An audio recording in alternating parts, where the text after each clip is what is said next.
Kwaziwai vateereri, tinomuchingamidzai kuchirongwa The Second Coming of Christ chamunopiwa naPastor Gift Rhodzi vekuNorth Zimbabwe Conference, the Seventh Day Adventist Church, pamwe chete namufundisi Caston Betera vekuEast Zimbabwe Conference of the Seventh Day Adventist Church.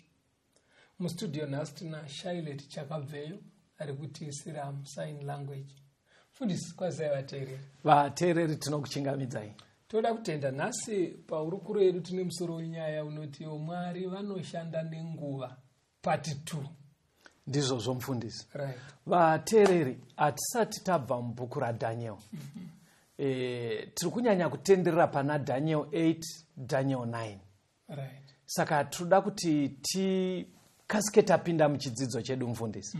Tangai nekuerenga pana Daniel chapter 7 verse 23 kusvikira 25 kusvika pa 26. Daniel 7 verse 25 na 26. Uchataura mashoko okumhura okumusoro-soro. Uchaparadza vatsvene. Uye uchatsvaka mano okushandura nguva nemirayiro. Ivo vachaiswa mumaoko ake kusvikira nguva imwe, nedzimwe nguva, nehafu yenguva. Asi kutonga kuchatanga. Vachabvisa simba rake kuti varipedze nokuriparadza kusvikira pakuguma. Toda kutenda. Ndima idzi takambodzidzidza.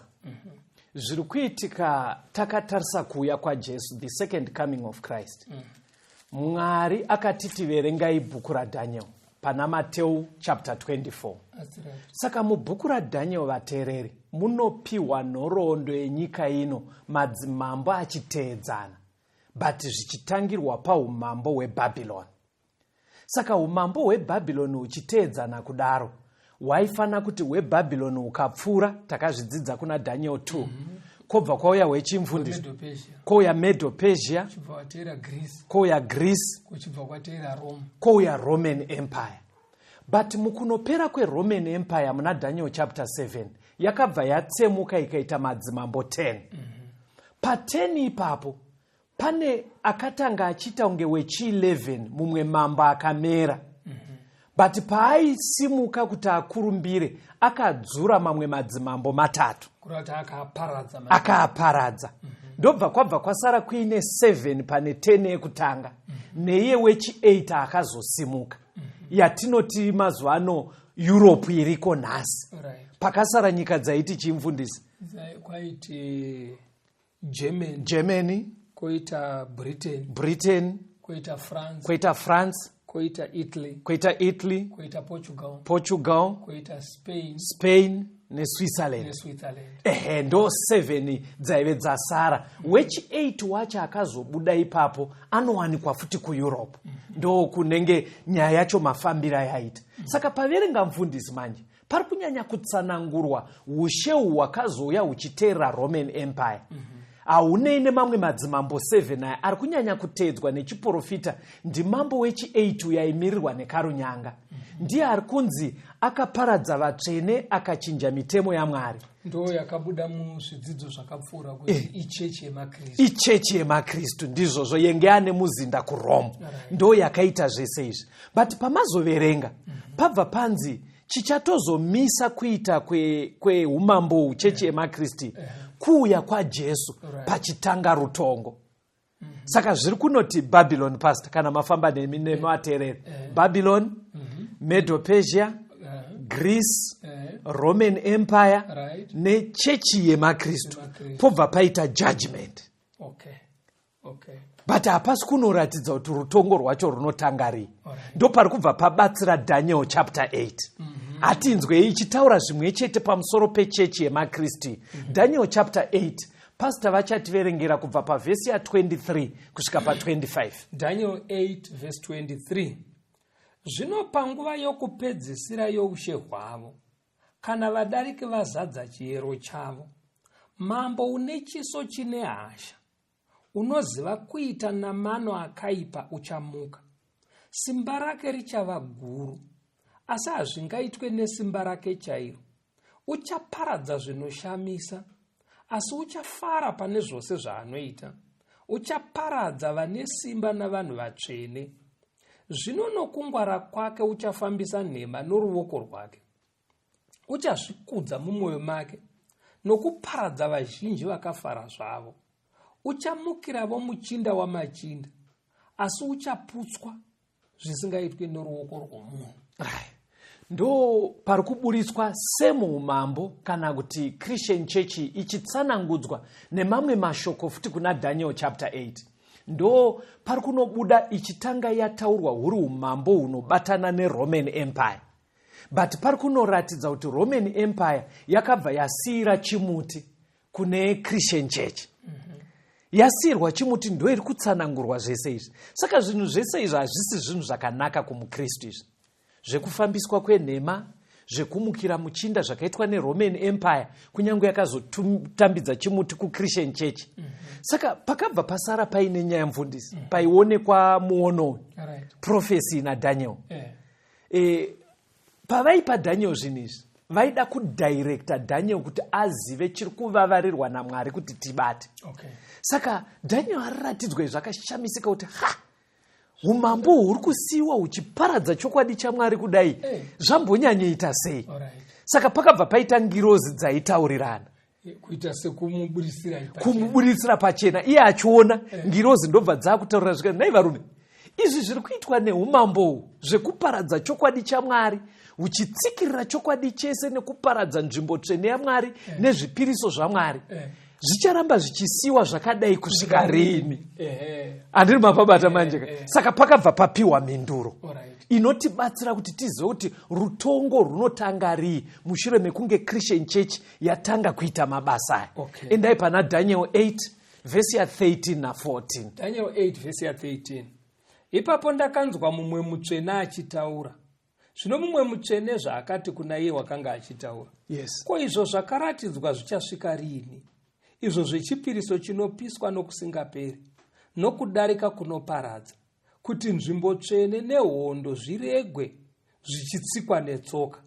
Akati kwandiri, kusvikira madekwana namangwanani ane zviuru 2 na 300. Ipapo nzvimbo tsvene ichanatswa. Saka mubvunzo rapa ndokuti nhai wedwe, muri kusiyirei umambo uchiparadza chipiriso chaKristu? Takazvidzidza kumashure kuti Kristu paakafa, iye akafira nyika yose, ropa rake rikadeuka. Paakamuka achienda kudenga, akanoita muprista wedu musanctuary iri kudenga. Ndiye anomiririra vanhu. But umambo uri kuratidzwa naDaniel uri kushora zvese izvozvo. Uri kuita kuti instead yekuti vanhu vareverere kuna Kristu, vari kudzidziswa zvekureverera kuvanhu, kunoreurura kumunhu. Chokwadi chese chaMwari, chekuchengeta mitemo yaMwari, kusanganisira weSabata. Umambo hwakanochinja zvese ukaparadza. Saka mubvunzo wangu apo ndokuti nhai wedwe, zvataifana kuziva about Kristu nechipiriso chake nebasa guru riri kuitwa naKristu musanctuary, taakutadza nyika yese haichazvizive nengari yeumambo. Saka zvicharamba zvichisiwa zvakadaro kusvika rii? Manzwa pane mubvunzo wacho. Saka pakabva papindurwa zvikanzi aiwa, zvichatora 2300 days. Muchiprofita ndochi ndo 2300 years. Ipapo nyaya idzi dzicharistowewa. Okay. Saka manzwa chidzidzo tiri kuti Mwari anoshanda nenguva. Kuratidza kuti Mwari is aware vanhu vaMwari. Hakusi kuti zviri kungoitika. Ende hakusi kwekuti Mwari atadzirira.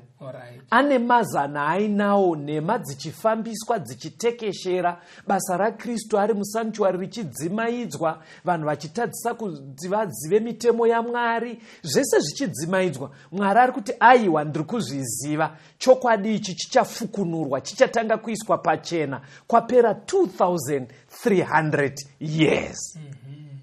Mamanzwa hazvirambe zvakadaro nekusingaperi. Vanhu vachapiwa mukana wokuti vazive chokwadi. Kunyange umambo hunova chechi yemaKristu hwadzimaidza zvese. Saka patauda kuti tichiona manje Mwari ari kuita kunge atema nguva. Ameno mambozonere mvundi. Toda kuti tione vateereri kuti ndotsika yaMwari here kuti pasiri kufamba zvakanaka kana kuti Mwari akatarisa ndudzi dzevanhu ane kakuvatemera nguva here kaagara achiita achitarisira zvimwe zvinhu kwavari. Ndo zvatoda kuti tione vanhu nevanhu kusiyana kwavo ndudzi nendudzi. Ndo kaitiro kaMwari here kekuti dzimwe nguva achitoziva hake kuti nhema dzafamba ane kakutemere kaanoita nguva achitarisira zvimwe zvinhu kuti zviitwe within matime limits. Saka muri kuti mimi vanhu vachirarama. Yes. Paine zvavari kuita. Yes. Zvingava zvakanaka kana zvakashata. Yes. Mwari anoseta here nguva kuti izvi zvichaitika kusvika pakati. Very good. Toda kuti Bhaibheri ritibatsire. Dzisave pfungwa dzedu dzekungotaura tiri mustudio. Verengai Genesis 6 verse ya 3. Genesis 6 verse 3. Yes. Ipapo Jehovha akati, mweya wangu haungarambi uchigara mumunhu nokusingaperi, zvaari wenyamavo hake. Naizvozvo mazuva ake achava makore ane 120. Nguva yaNoa vanhu vanga vakuita zvinosemesa Mwari. Mwari ndobva aona kuti ichi chimiro chakadai hachidi kusiyiwa chakadaro panyika.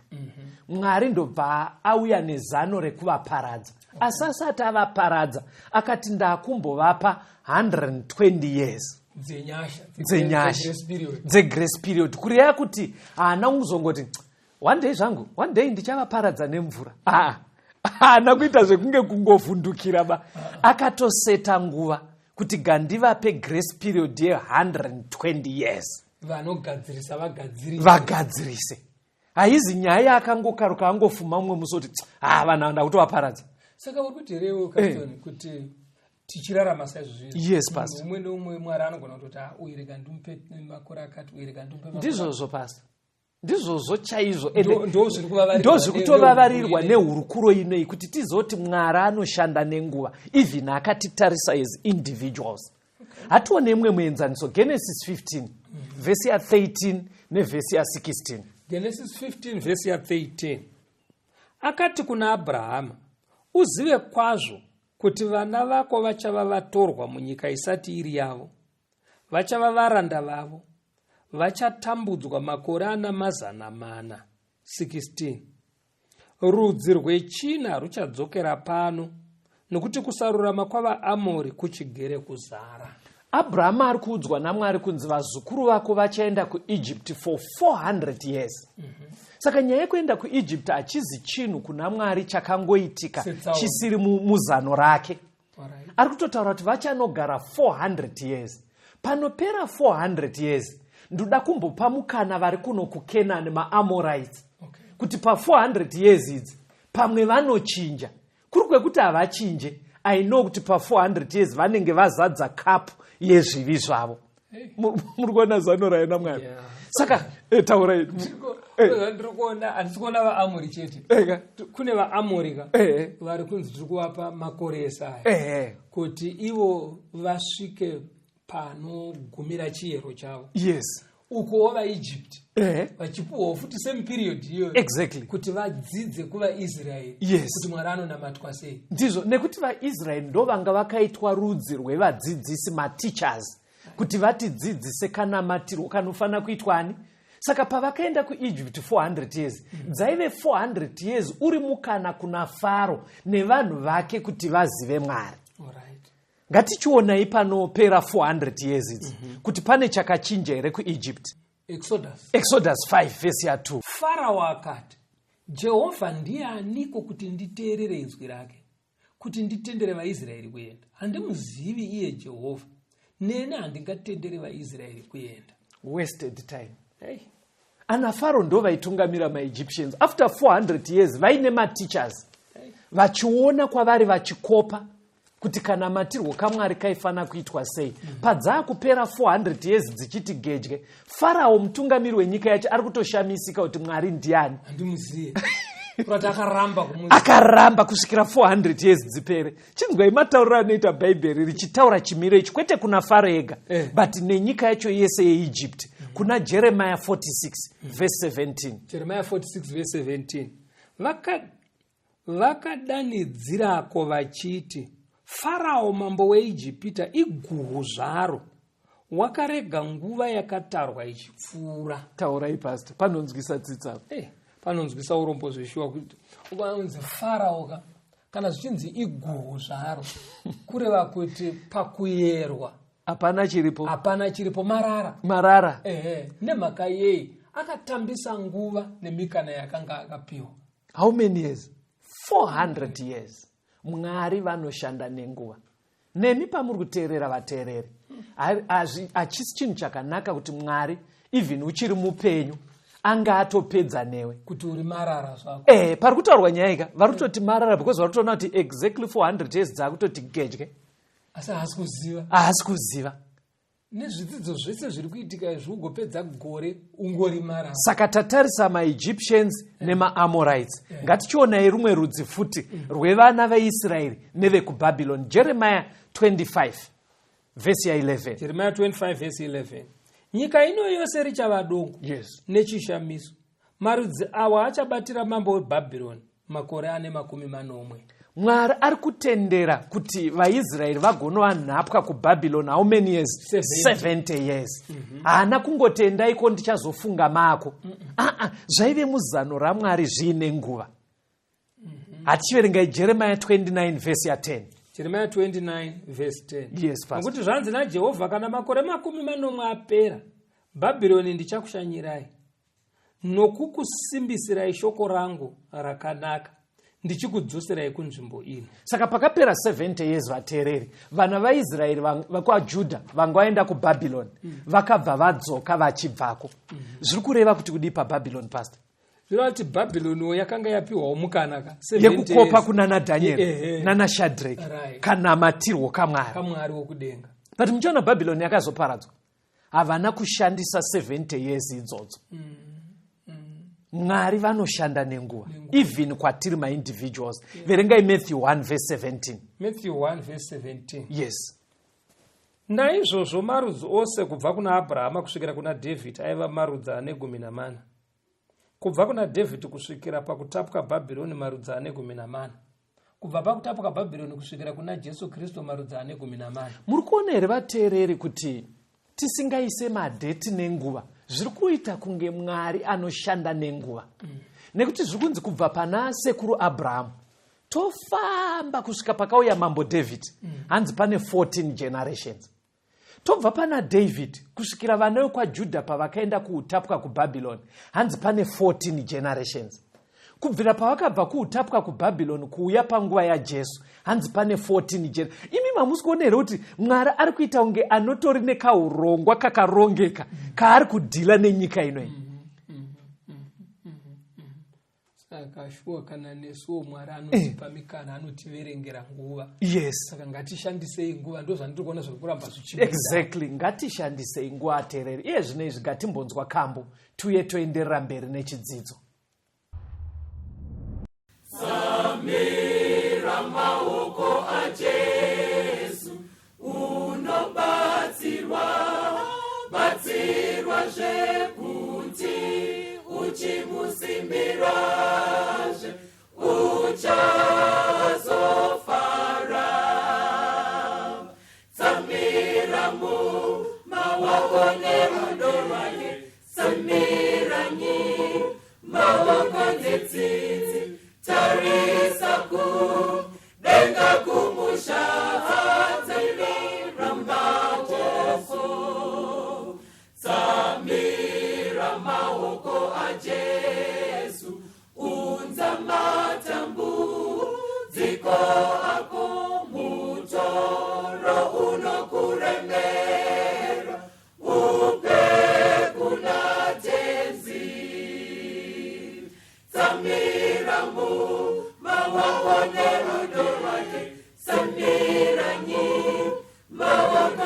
netsitsi tarisa kudenga kumusha tsamira maoko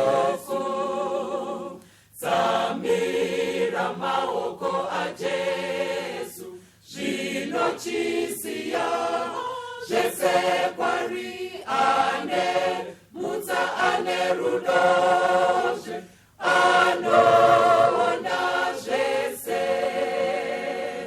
tsamira maoko nerudo rwake tsamiranyi maoko netsitsi tarisa kudenga kumusha tsamira maoko. Tinomchingamidzai vateereri tichienderera mberi nehurukuro yedu. Mwari vanoshanda nenguva. Zvataona muchikamu chapfuura vateereri, tinoimba muri kunyorawo mavhesi aya, taona kuti Mwari vari kushanda nenguva munhoroondo dzebhaibheri. Chazoita kuti tisvike pachidzidzo ichi, mushure meRoman Empire, umambo hwakateera ndeichechi yemaKristu yakaonekwa muna Daniel ichivhiringidza basa raKristu. Ndobva paita mubvunzo wekuti zvicharamba zvichisiwa zvakadaro kusvika rii? Daniel 7 ikati pachaitwa rutongo, Daniel 8 ikati nzvimbo tsvene ichanatwa. Zvikanzi zvichagadziriswa rii? Zvikanzi panoda 2300 years. Saka ndopataona kuti kanga kasiri kekutanga kuti Mwari apota achipa nguva. Vanhu venguva yaNoa akavapa 120 years. MaAmorites aive muKenani vakapiwa 400 years. MaEgyptians akapiwa 400 years. VekuBhabhironi vakapiwa 70 years. Tauda kuona vaJudha vabva kuBhabhironi vane imwe nguva yavakapiwa here? Daniel 9 verse ya 24. Daniel 9 verse 24. Vhiki dzina 40 dzakatemerwa vanhu vako neguta rako dzvene, kupedzisa kudarika nokugumisa zvivi, nokuyananisira zvakaipa, nokuuyisa kururama kusingaperi, nokusimbisa zvakaratidzwa nouprofita, nokuzodza nzvimbo tsvene-tsvene. Vanhu vevaJudha vabva kuutapwa Daniel anamata, akabva audzwa zvikanzi, aiwa, vaJudha hatina kuvakanganwa, tiri kuvapa 490 years. Dziri kubva papi 490 vateereri? Bhaibheri rati vhiki dzine 40 kureva 70 weeks. Saka tinodzichinja sei kuisa mumadays 70 weeks? Tinotaimusa 7 days dziri muvhiki na 70. Tobva taita 490 days. Right. Asi sezvamunoziva vateereri kuti mukudzidza kunoitwa chiprofita, zuva rimwe chete kana rikataurwa nezvaro chiri chiprofita rinomirira gore. Saka 490 days dzinobva dzaita 490 years dzakapiwa vanhu vevaJudha vatobva kuutapwa. Dzaive dzekuti vadii pastor? Mwari aipa kunge nyasha kana mukana kuvaJudha kuti vagadzirise vafambe sekudaidzwa kwavo. Right. Vakanga vatsaurwa kuti vave vadzidzisi vekudzidzisa dzimwe ndudzi kana matirwo kaMwari. Saka sekunge here 490 years dzekuvapolisha, kunyatsovanatsa pabasa ravaiva sarudziro. Kana muchida pindai paprogramu toda kuiita within 490 years. Saka 490 years muchidzidzo chapfuura takaona kuti dzinotanga kuverengwa mugore rakapa mambo Atashasta chirevo kuna Ezra 7 ukoko. Gore racho raive chizvi yapasi 457 BC. Saka ngatichionai kuti vakashandisa here mukana ivo vanhu vechiJudha. Verengai kuna Romans chapter 9 verse 3 kusvikira pavhesi ya 5. VaRoma 9 vhesi ya 3 kuenda pavhesi 5. Nokuti ndaida kuti ini ndimene ndive munhu wakatukwa, wakaparadzaniswa naKristu nokuda kwehama dzangu, ivo vorudzi rwangu panyama, ndivo vaIsraeri, kuva vana, nokubwinya nesungano, nokupiwa murayiro nokunamata Mwari, nezvipikirwa ndezvavo. Madzibaba ndeavo, naKristu wakabva kwavari panyama, uri pamusoro pavose, Mwari unokudzwa nokusingaperi. Amen. Muri kunzwa here zvekutaurwa naPauro? Ari kuti pandinotarisa nyaya yevaJudha inondirwadza. Hanzi chainondirwadzira ndechekuti ava vaJudha kutaura chokwadi ndo vatonyatsori vana vaAbhurahamu paropa chaipo, ropa rinofamba mutsinga mavo, ndo vakatambidzwa mitemo chaiyo iye ine gumiya, ndobva vadzidziswa nyaya dzekunamata dzese dzesanctuary. Zvikanzi madzibaba ndavo, kureva ana Isaka vaiva tinotaura ana Jakobho nana Isaka, ropa ravo chairo nderechijudha. Zvikanzi pamusoro peizvo zvika iye Jesu akabva kwavari. Jesu aive mujudha pastor. Manzwa here zvandata? Aitova mujudha panyama. Kudzinza rake. Ndo zvaaitova. But zvadaro manje, inzwai chairwadza Pauro pana John 1 verse 11. Yes. John 1 verse 11. Yes. Wakauya kune zvake, asi vanhu vake havana kumugamuchira. Riri kuti manje apo. Jesu kunyangwa akaberekerwa mudzinza revaJudha. Right. Mudzinza macho maakaberekerwa imomo. Vakamuramba havana kumugashira. Havana kumugamuchira. Pamakore 490 aya vakapiwa aya. Ndo angatonzi naDaniel 9 verse 24. Toda kupedzisa nyaya yezvivi. Toda kugadzirisa zvinonzi kururama kuburikidza naJesu. Saka Jesu acho akatouya within makore iwayo. But vakashandisa mukana here vanavo. Hanzi akauya kune vekwake asi havana kumugamuchira. Vakamuramba. Saka havana kushandisa mukana. Havana kushandisa mukana. Ndo zvakaoma kuti uchienda kuchechi. Right. Zvinhu zvese izvi zvinodzidzwa asi wozviramba. Right. Iwe uchitoenda kuchechi kuti ndo zvakaitwa nevaIsraeri. Ndizvozvo chaizvo. Unenge uchienda kuchechi asi woramba. Saka kusashandisa mukana. Kukuramba kushandisa mukana. Saka tikutsimbidza vateereri, Mwari uyu anoshanda nenguva.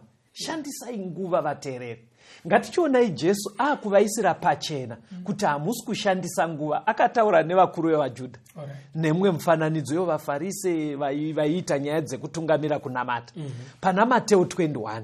Ndoda kuti muverenge kubva verse 33 kusvika 36. Imi vateereri, nyatsonzwai kamufananidzo kakapiwa naJesu aka. Achida kuvaratidza zveshuwa kuti pari kupera 490 years taakutochinja. Nyaya iyi yatanga tichingoita kunge tiri kukonzentreta pamuri, tauda kutoitambanudza iende kune vakawanda. Verenga itinzo. Mateo 21 verse 33. Inzwai mumwe mufananidzo. Mumwe munhu waivapo mwene weimba, wakasima munda wake wemizambiringa, akaukomba noruzhowa, akachera pokusvinira mauri, akavaka chirindo, akaupa varimi, ndokufamba rwendo. Nguva yezvibereko yakati yosvika, akatuma varanda vake kuvarimi kundotora zvibereko zvake. Asi varimi vakabata varanda vake, vakarova mumwe, vakauraya mumwe, vakataka mumwe namabwe. Akatumazve vamwe varanda vazhinji kuno vokutanga, vakavaitira saizvozvo. Vasvika pa 36. Manzwa here mufananidzo wevateereri. Hanzi paine mumwe murume anga aine orchard kana kuti purazi rake remizambiringa. Right. Ndobva atsvaga tenants, toti kudii? Akatsvaga vashandi. Vanoshanda imomo. Saka zvaaitarisira muridzi wepurazi weploti, aitarisira kuti panosvika nguva yekukohwa mazambiringa, anofana kupota achipiwa zvawanikwa kumunda. Hanzi saka akatanga kutuma mumwe muranda kuti chimbodzokera kupurazi unopiwa zviriko. Hanzi pavakaona muranda uya vakamurova. Ndobva atumira mumwe pastor, handobva wamurova. Ndobva aramba achitumira vamwe karuke vakutourayiwa varanda vaya. Nevanhu vaaisa kuti vashande mupurazi. Verengai tikondinye nemufananidzo pa verse 37 usvike pa verse 40. Mateo 21 verse 37. Zvino pashure akatuma mwanakomana wake kwavari achiti, mwanakomana wangu vachava nehanya naye. Asi varimi vakati vachiona mwanakomana vakataurirana vachiti, uyu ndiye mugari wenhaka, uyai timuuraye titore nhaka yake. Zvino vakamubata vakamubudisa kunze kwomunda wemizambiringa vakamuuraya. Zvino kana mwene wemunda wemizambiringa achizouya, uchaiteiko navarimi vavo? Hanzi muridzi wepurazi ndobva ona kuti kamufananidzo kari kupiwa ateereri. Hanzi akazotuma mwana wake mukomana kuti enda kupurazi unoona kuti zviri kumbofamba sei, uye nezvakohwewa uye nazvo. Hanzi vaive papurazi pavakaona mwanakomana wacho achiuya, vakabva varangana zvikanzi, iwi ndiye muridzi wepurazi rino, nhaka ino ndeyake, ngatimuuraye tibva tatora purazi racho rese. Saka pabva papera uri mubvunzo mufananidzo. Jesu aitotaura nevakuru vevajudha ipapo. Zvikati nhai vakuru vevajudha, muridzi wepurazi akazoenda aega kupurazi kuya, kufunga kwenyu anonoitei? Kunobuda chakanaka here nevanhu vari kuita zvakadai vaakaisa mupurazi macho? Aitaura nevakuru vevajudha. Ngatinzwe kuti vakapindura kuti kudii. Verengai tinzwe kubva pavhesi 41 kusvika pa43. Mateo 21. Yes. Vakati kwaari, uchaparadza kwazvo vanhu avo vakaipa, akaisa vamwe varimi mumunda wemizambiringa, vachazomupa zvibereko nenguva dzazvo. Jesu akati kwavari, hamuna kutongorava here pamagwaro panoti, ibwe rakarashwa navavaki ndiro rakazova musoro wekona. Izvozvo zvakaitwa naShe zvinoshamisa pameso edu. Naizvozvo ndinoti kwamuri, muchatorerwa imi ushe hwaMwari, ukapiwa vanhu vanobereka zvibereko zvavo. Saka ari kutaura nevajudha avabvunza. Zvika naimi kufunga kwenyu anosweta sei nevashandi vari papurazi? Saka varume vaya vatungamiri vevajudha vaivepo vakabva vapindura zvikanzi anongovabvisa akauyisa vamwe vashandi vanonyatsoita zvaanoda. Zvikanzi exactly. Ndo zviya zvakataurwa naIsaya. Kuti ibwe rakazvidzika iri munorishora, but ndo rinomisa imba kuti isvike. Ari kutoti kuvaIsraeri, muri kundishora inini. Ndini ibwe rinomisa chiIsraeri chenyu, chinamato chenyu. Sei muri kundiramba? Abva azotaura direct kwavari. Zvikanzi varume kukudzai chokwadi, umambo hwamamapiwa sematicha huchatorwa kubva kwamuri hupiwe kune vamwe. Saka panapa Mwari aitoburitsa pachena chaapira mufananidzo. Anga ari kuzviona kuti nguva yakaprofitwa naDhanieri ye490 years yanga yakunopera pasina shanduko kuvanhu vechijudha. Saka ari kuvaisira pachena kuti zano rina Mwari ndo ramapindura mega, rekuti Mwari achachinja vashandi oisa vamwe vashandi.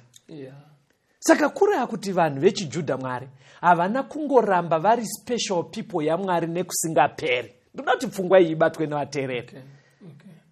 Yaitova nezano re490 years, failure of which Mwari anotsvaga vamwe vanoita basa rekuva vadzidzisi raakanga avatsaurira. Right. Chinzwai manje pavakaudzwa nyaya iyi pavhesi ya45 na46 vakaita sei pana Mateo 21 ipapo. Vaprista vakuru navaFarisi vakati vachinzwa mifananidzo yake, vakaziva kuti unovareva ivo. Zvino vakatsvaka kumubata, asi vakatya vanhu vazhinji nokuti vakanga vachiti muprofita. Vototsvaka kumuuraya futi.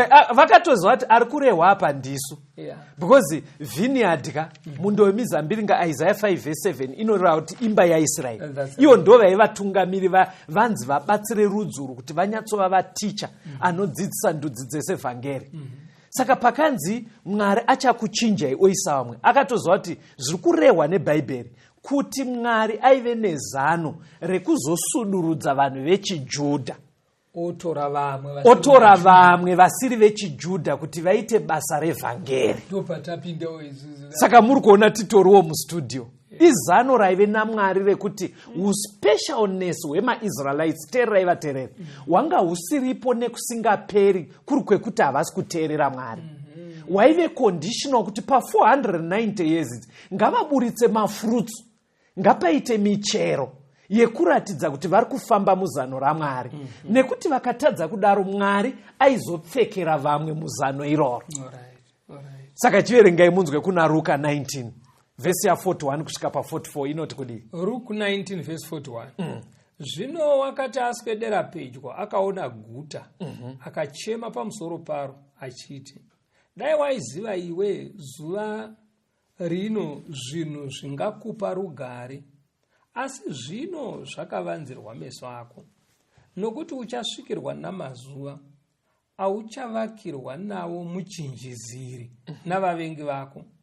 Vachakukomba nokukumanikidza pamativi ose. Vachakuparadzira pasi iwe navana vako mukati mako. Havangaregi mukati mako ibwe rimwe riri pamusoro perimwe, nokuti hauna kuziva nguva yokushanyirwa kwako. Jesu akupinda muJerusarema kekupedzisira ari pamusoro pechikomo, achiona guta reJerusarema yanzi akachema. ndopaakataura mashoko averengwa namufundisi zvikanzi dai muri kuziva even nhasi zvinhu zvinoita kuti murambe muri guta rakanaka but zviri kuramba. Ndiri kuona pamberi apo Jerusarema uchizokomberedzwa nehondo ende uchiparadzwa nevanhu vari mukati muchipiswa nemoto. Hakuna dombo riri kuzosara riri pamusoro perimwe dombo.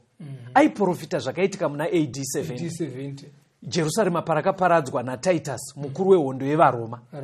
Zvikanzi chakonzera kuti musvike pakuti muzoparadzwa imimi vanhu vechijudha, abva apa reason yacho pavhesi 44 hanzi nekuti hamuna kuziva nguva yekushanyirwa kwenyu. Kuti uku pastor kuti makatarirwa nguva. Yes, imimi hamuzvizivi kuti nguva yedu iri kupera rini. Right. But chinokosha hakusi kuziva madhete ekupera kwenguva. Kuita zvinodiwa. Kuita zvinofanira kuitwa zvacho. Yes. Ati hamuna kuzviita. Yes. Saka nguva yenyu payakapera tsaona yakabva yakuwira. Iri kubva yatouya. Endi zveshuwawo Jerusarema nevanhu vaivemo vakaparadzwa muna AD 70 kwezenge kwakumberi hako. But nyaya yavo yakatodeterminwa vachiri mu 490 dzavanga vatemerwa naMwari. Ngatichingoona kupera kwakaita makore aya. Nekuti pastor kubva pana 457 BC ukaedhera 490 years dzinosvika pana AD 34. Ndauda kuti muverengere vateereri kuti chii chakaitwa chakaratidzwa nevaJudha kuti varamba vagumisa nguva yavo yenyasha. Verengai pana Acts 7 verse 58. Mabasa 7 verse 58. Vakamubudisira kunze kweguta ndokumutaka namabwe. Zvapupu zvikaisa nguo dzazvo patsoka dzejaya rainzi Sauro. Acts 8 verse 1 na 2. Sauro wakanga achitenda kuurawa kwake. Zvino nenguva iyo kereke yapaJerusarema yakatambudzwa zvikuru. Vakaparadzirwa vose kunyika yeJudhea neSamaria. Vakasara vaapostora bedzi. Varume vakarurama vakaviga Stefano vakamuchema zvikuru. Pavakauraya Stephen ndo pakabva panokwana 490 years dzekunyatsoradzwa kuti varamba. Jesu hongu vakamuuraya pakati pevhiki AD 31. Ndobva ambosiya dzimwe 3.5 years achiti vaapostora vakashinga kukwenenzvera vanhu vangaite nani. But vakabva vanyatsorambisisa kwakuuraya Stefani. Kubvira panguva iyoyo pastor, vhangeri sezvamaverenga rakabva ratepfenurwa kuti richiendawo kuvahedhen magentiles. Ndo parakachitanga kufamba richienda pasi rese. Izvezvi ritoriwo mustudio pastor. Rakabva ratepfenurwa. Mwari ashanda nenguva nevaJudha asi zvaramba. Tombonzwa kamboka.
Tino muchingamidza yavateereri tiri kuenderera mberi nehurukuro yedu. Mwari vanoshanda nenguva.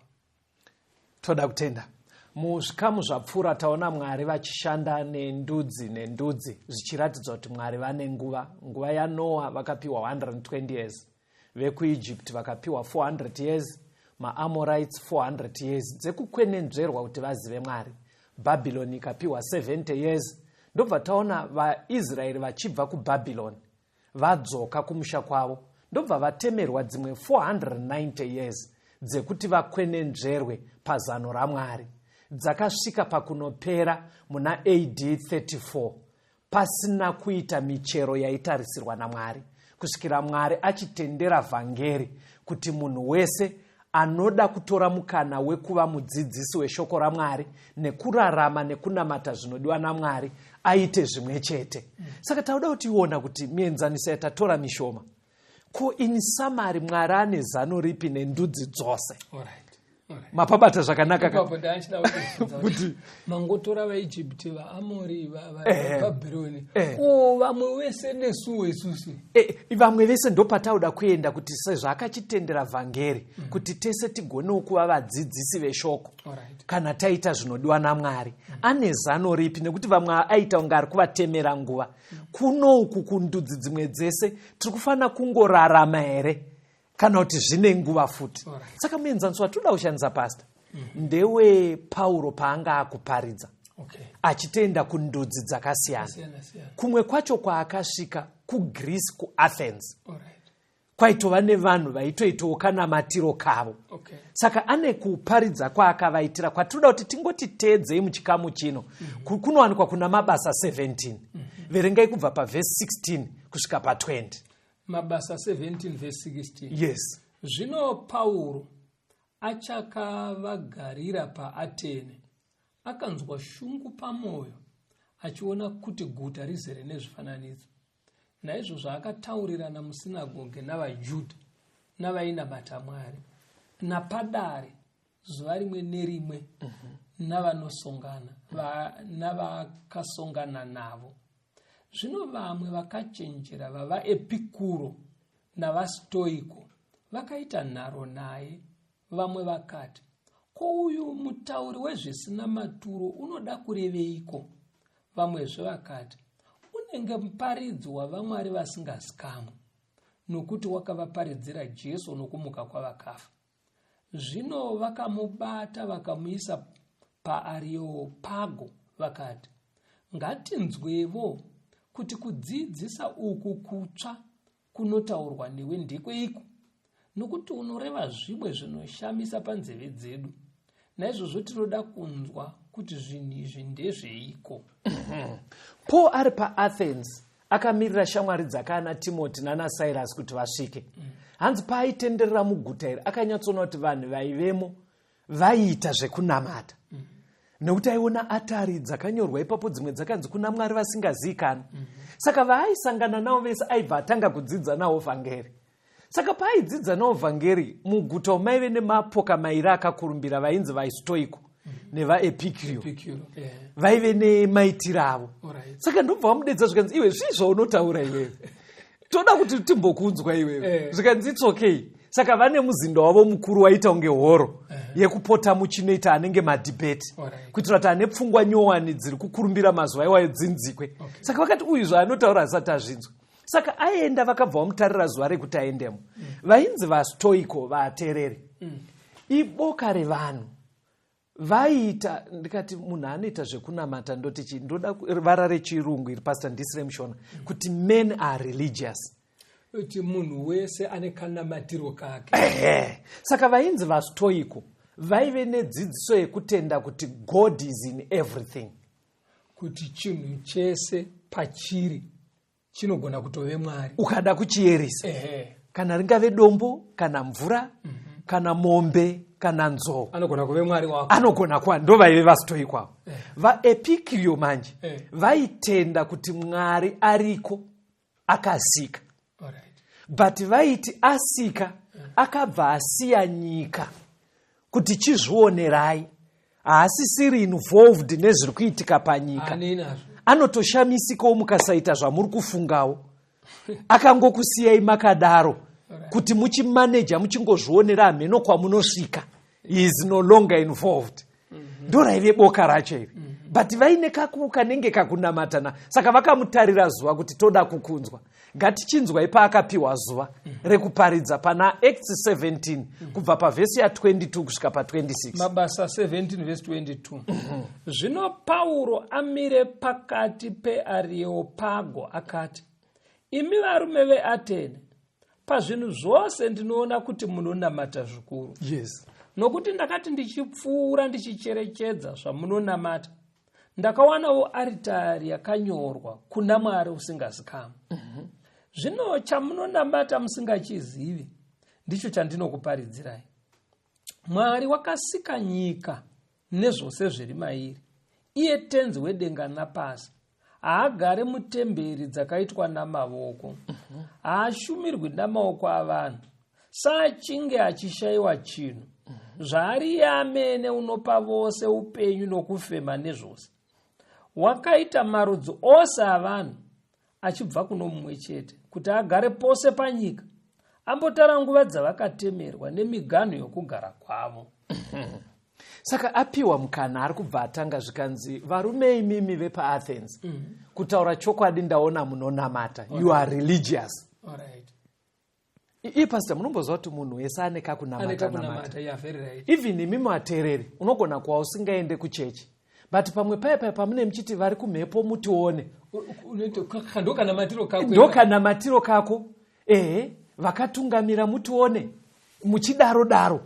Maybe chinoda kutongoitwa kwamuri vateerereka. Sezvakaita Pauro kuti tikwenenzverane. Tinyatsoziva chinoda kunamatwa. Nekanamatiro kanofanira kuitwa. But kutaura chokwadi vazhinji vedu vateereri. We are religious. Tine rimwe simba ratinobhilivha kuti ririko. Saka akabva atanga kuvaudza zvikanzi ndazviona kuti mune kakunamata. But pamune muchiti vari kumhepo, muchiti kuna Mwari asingazikanwe paya. Zvikana Pauro chimirai ndikubatsirei kuti muzoti Mwari chaende upi. Ndobva avaudza zvikanzi Mwari chaiye ndaakasika. Anotipa kufamba, anotipa kufema, anotinaisira mvura. Iyeye ndiye Mwari manje. Akuvaisira pachena. Munoziva kuti pane dambudziko kunyanya munyika yatinogara pasi. Vanhu havasati vakuziva kuti anonaisa mvura ndiani. Kunyanya kune vanotungamira vanodaro. Unogona kuona vanoita mimwe mitambo, mikwerera. Pachiri kuda kuti panyatsojekera vanhu. Pachiri kuda kuti pajekera. Zvikati naPauro aiwa. Mwari akasika ndiye anonamatwa. Ndiye anonaisa mvura. Ndiye anotipa upenyu. Pauro akabva enderera mberi. Zvikanzi kuwanda kwaita ndudzi panyika. Kuwanda hadzo asi dzakabva pamunhu wane Adamu. Ndi Adamu. Ari kuvaparidzira manje. Zvikanzi Mwari yeyeye musafunga kuti asisiri involved. Because veApicurio vaifunga kuti akangosiya. Zvikanzi pamunoona mvura ichinaya mwaka wega paya muchifema. Kuratidza kuti ari involved, ari pakati pedu. Apedza kudaro manje zvikanzi asika ndudzi idzi dzakawanda kudaro. Nokuti toda kuona kuti Mwari ane zano ripi nendudzi. Ndobva aenderera mberi zvikanzi munomboziva here kuti ndudzi idzi Mwari akadzitemera miganhu nenzvimbo kwavanogara nenguva dzavo idzo ndudzi idzi. Zvikanzi akavatemera miganhu nenguva. Ameno kuti mapadzwa kurava kuti vanhu vamwe nevamwe kwavari kugara. Yes. Vanhu kana vachiti ino ndiyo nyika ndo nyika yana Dewa, ndo nyika yana Mziwa. Miganhu yavakatopiwa na miganhu yakatoitwa naMwari haisi problem bakuti kune kunonzi kuLibya, kune kunonzi kuChina nekuRussia. Haisi problem bakuti kune kunonzi kuMashonaland nekumaTebeleland. Haisi problem bakuti kune kunonzi kwaRusapi nekunonzi kuHwedza. Mwari ndiye akatema miganhu ipi? Iyoyo. But hanzi mukutema kwaakaita miganhu. Ndoda kuti muchinzwa kuti aida kuti zvidii. Verengai verse 25 na 26 kusvika pa verse 26 na 27. Yamabasa 17. Wakaita marudzi ose avanhu achibva kuno mumwe chete. Kuti agare pose panyika. Ambotara nguva dzavakatemerwa nemiganhu yokugara kwavo. Kuti vatsvake Mwari. Zvimwe vamutsvangadzire vamuwane. Kunyangwe asiri kure nomumwe wedu. Hanzi purpose yacho ina Mwari zano hombera inaro. Kuti ndudzi dzese idzi dzitsvangadzire Mwari. Hanzi haasitori kureba, anowanika Mwari uyu. Muri munyika yenyu. Muri tori munyika yenyu. VaEpicurio vaita aenda ka. Haasisiri involved. Zvikanzi aiwa haasi kure sezvamunofunga. Wekuti tingoti ameno vari kumhepo. Ndimwari anotowanika tikamutsvaga. Chiteererai apa pastor. Mukapabata ndoda kuti muzoudza vateereri pajeki. Hatione ndudzi dzekutanga. Mwari ndiye akatemera vaIjipita kwekugara. NevaAmori. Nevekubhabhironi. Asi mazvione roti akatendera vazukuru vaAbhurahama kubva kuKenani vakaenda kuEgypt 400 years. Kuti vazive Mwari. VaIjipita vamuwane. Vamuwane.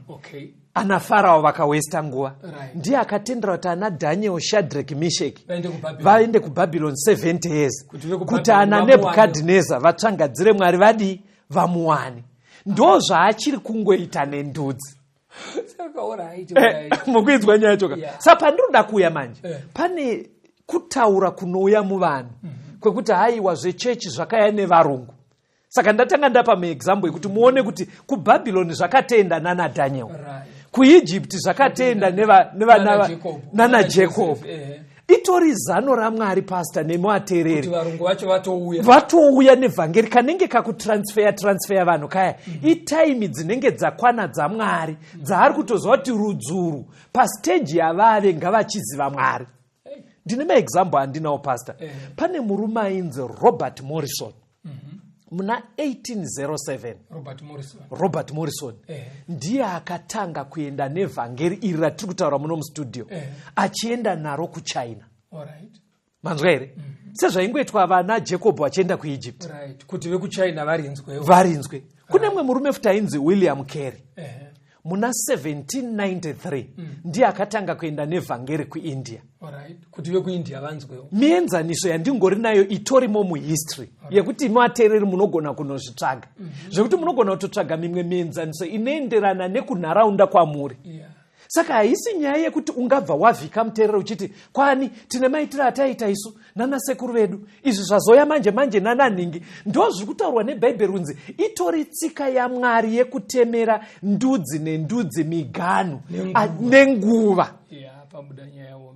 Chisai kuatereri yedzai kutsanangura pfungwa vatereri ndekuti vanhu ndudzi nendudzi kana kuti madzinza kana kuti dzimhuri kana dzinyika kana maindividual.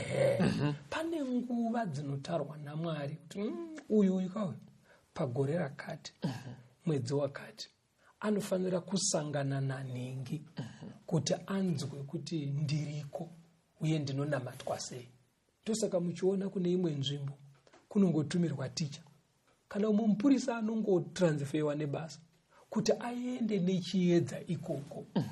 Kana umwe mukomana anouya ari webasa kana musikana webasa sezvakaitwa kumba kwaNamani. Kana kuti Mwari achiona kuti zvinenge zviri kunonoka anogona kungovhura chirongwa mustudio chekungoti makore 3 aya akateerana ndoda kutaura nevanhu ava. Vamwe vagozvinzwa vari musango muchakasara pakaredhiyo kari kuiswa bhatiri nesola. Mwari agotaura nevanhu vake achiitira kuti vamuzive vateere chokwadi. Zvekuti vateere kana muri kunyatsonzwa uri kureika hazvinyatsoratidze kuteerera Mwari kuti urambe uchiti zvevhangeri zvakaya nevarungu tine maitiro ataita. Patateedza nyika dzese idzi tatoona kuti vane zvavaita. Asi Mwari kana nguva yakwana ovatumira vanhu vanovadzidzisa.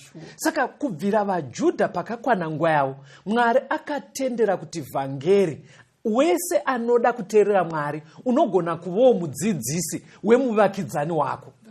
Saka ngatiteererei Mwari. Chiverengai verse 28 na 29 pana Mabasa 17. Verse 28.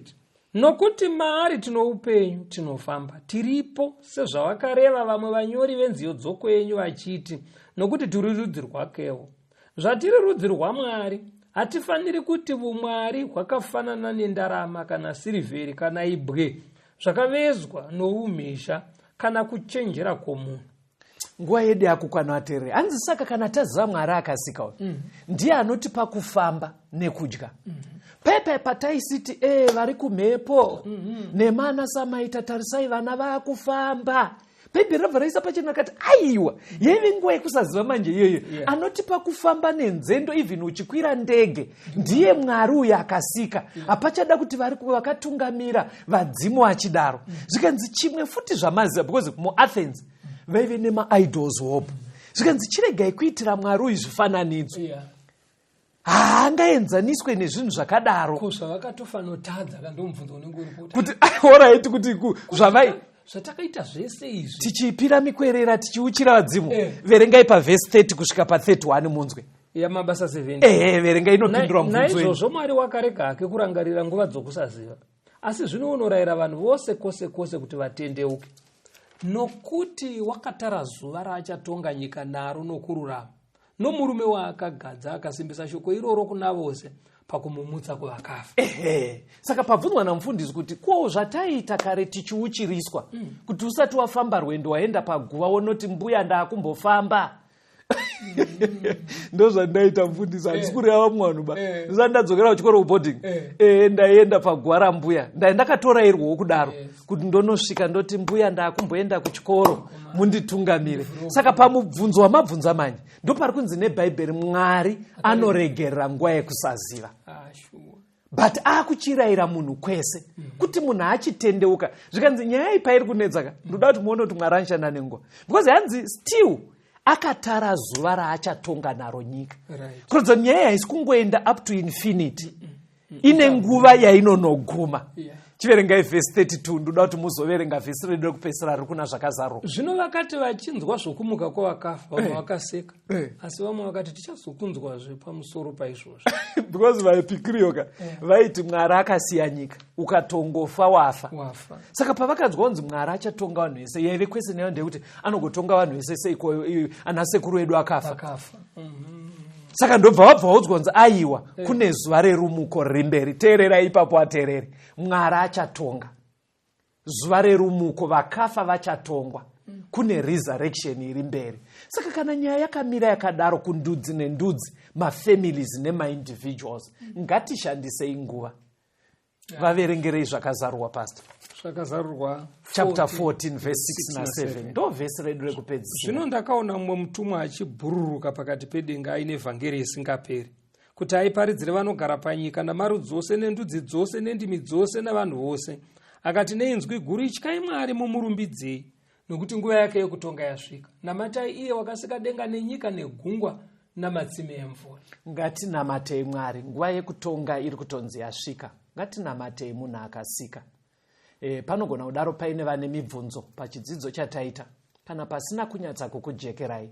Imwe nzira inyore yekubatsirika, munogona kutsvaga vanopinda sangano rema Seventh Day Adventist, moenda nemubvunzo wenyu kwavari, vanogona kukubatsirai kana kuti vanogona kuziva kwekuenda nemubvunzo wenyu. Kuri kwekuti hazvina kukwanisika kudaro, munogona kushandisa nhare dzatinoshandisa kuno kustudio dzandaa kudeedzera nedzichadeedzerwa namufundisi. Dzinyorei pasi, uya mibvunzo yenyu inogona kuya iri WhatsApp, SMS kana kutochaya nhare chaiko. Dzinoti idzo 0775 460 175 0775 460 175 kana kuti 0716 452 086 0716 452 086. Plus ipapo mufundisi vakurudzirei vanokwanisa kuwana bhuku riya. Pane bhuku rakanzi Daniel Reveals the Future, rakanyorwa naRobert Wayland. Mukabvunza vanopinda Seventh Day Adventist Church kumaraini kwamuri ikoko, vanokuudzai kuti munoriwana sei bhuku irori. Mune zvimwe zvakawanda zvatisingagoni kutaura tiri muno mustudio. Zvakare zvidzidzo zvese zvataita izvi zvakutosvika more than 100 zvinowanikwa paYouTube. Tsvakai paYouTube Pastor Rwodzi, Pastor Betera kana kuti Second Coming of Christ. Zviripo zvidzidzo Mwari ave nemi, tisangane muchikamu chino. Uyanyi mudzimbu mchene zadzani